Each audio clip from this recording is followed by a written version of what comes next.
Hi, welcome to Spell a Day, where we're covering a spell every single day of the year. 362 of which are in the PHB, 3 are homebrew. We've covered one so far, that's the +1. And today we're covering a spell I've been dreading to talk about. Today's Fabricate.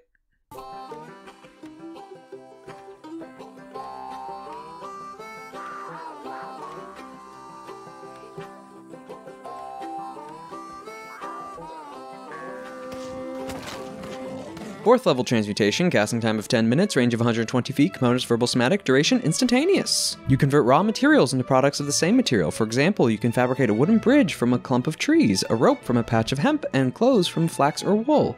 Choose raw materials that you can see within range. You can fabricate a large or smaller object contained within a 10-foot cube, or 8 connected 5-foot cubes, given a sufficient quantity of raw material.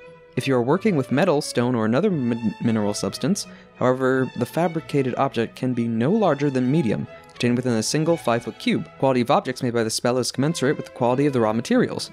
Creatures or magic items can't be created or transmuted by this spell. You also can't use it to create items that ordinarily require a high degree of craftsmanship, such as jewelry, weapons, glass, or armor, unless you have a proficiency with the type of artisan's tools used to craft such objects.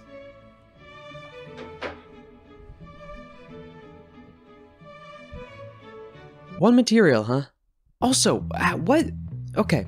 10-foot cube for smaller or larger object? Alright, I can get that. 10 foot, roughly around the ballpark of some large objects, creatures, etc. 8 5-foot cubes? While it's a weirder shape, I don't think that's a smaller, larger object. That's much bigger.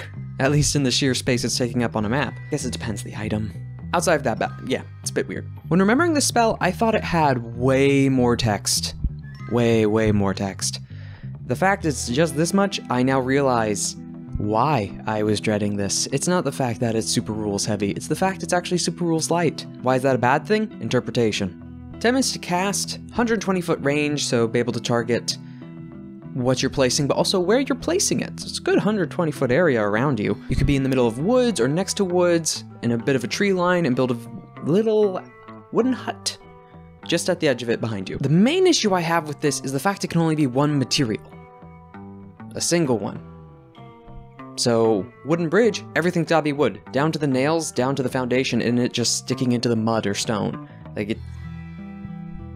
Most things...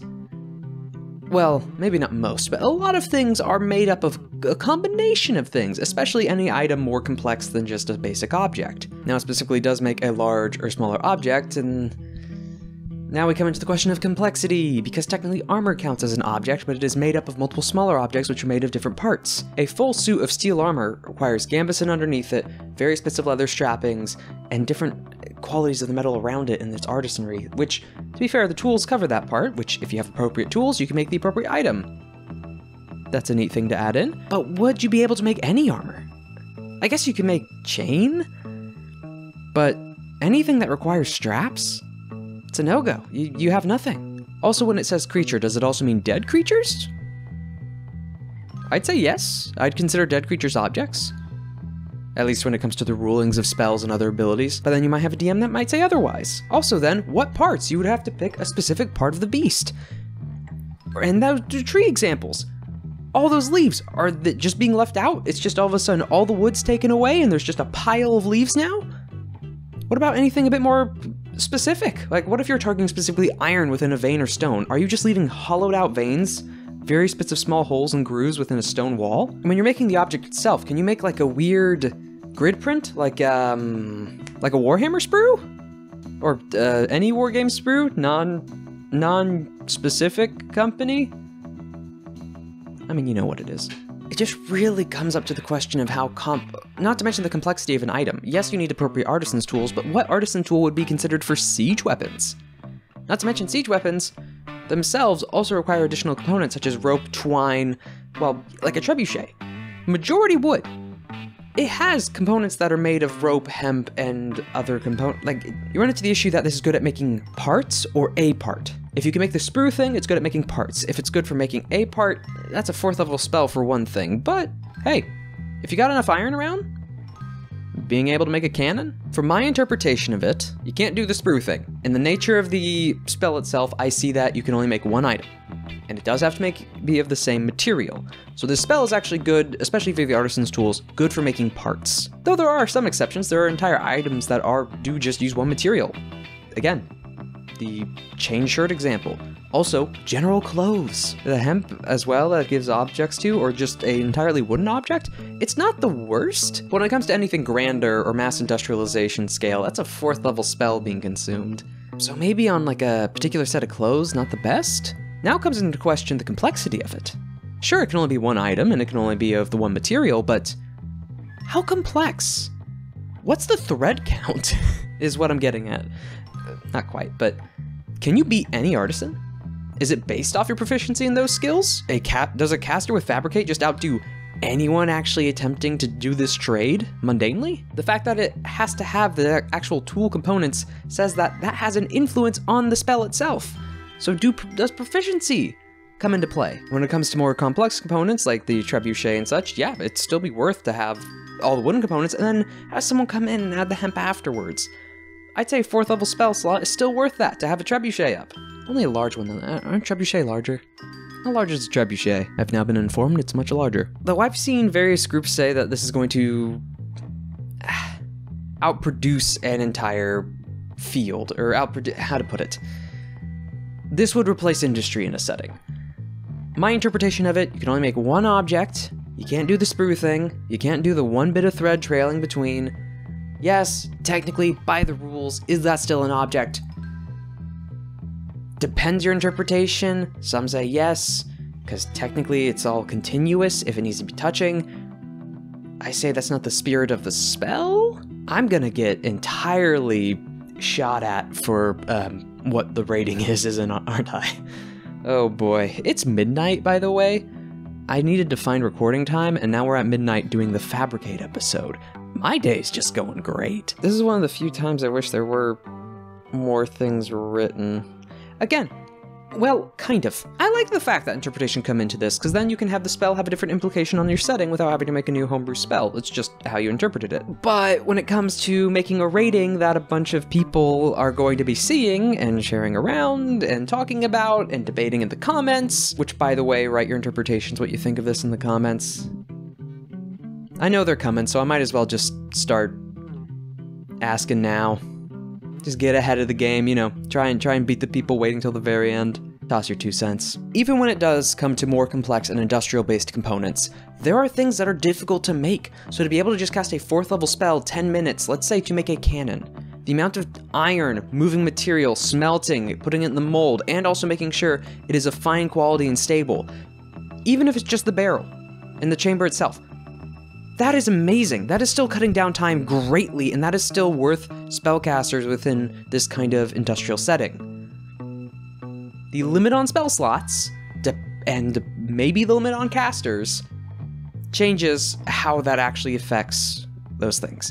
Not to mention the interpretation of the spell. If you can just take a field of hemp, or cotton, or wool, well, wool's the sheep, and then just make hundreds of shirts, all bound by one thread that you cut later, drastically changes things. If we're doing the sprue, or the single object, I'm gonna be given 2 ratings again for this one, because these 2 spells, these 2 interpretations are wildly different from one another, on their implications within a setting, and also within a game. Which now I'm realizing I didn't even talk about in the sense of the player. In the sense of the player, if you need an item in a pinch, it's good.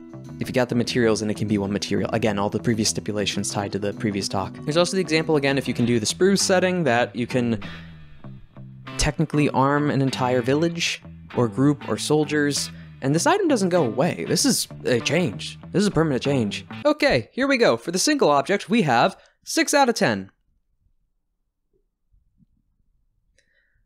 Namely because of the utility in the specific items, and if you are in a specific need case, or in the situation of even the world and the industrialism and man, I'm scattered on this one.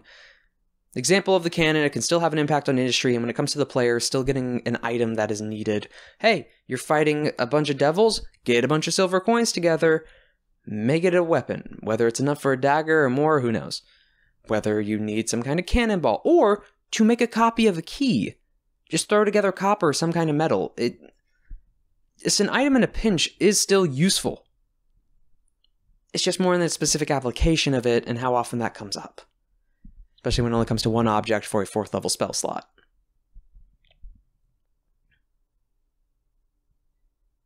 Six out of 10. Normally because there's other spells that can just... Like that bridge example. There's a lot of teleport spells. Or other spells that can change or alter the terrain or stone wall. I'm okay. 6 out of 10. Now, for the good old sprue example, or one single bit of thread, 9 out of 10.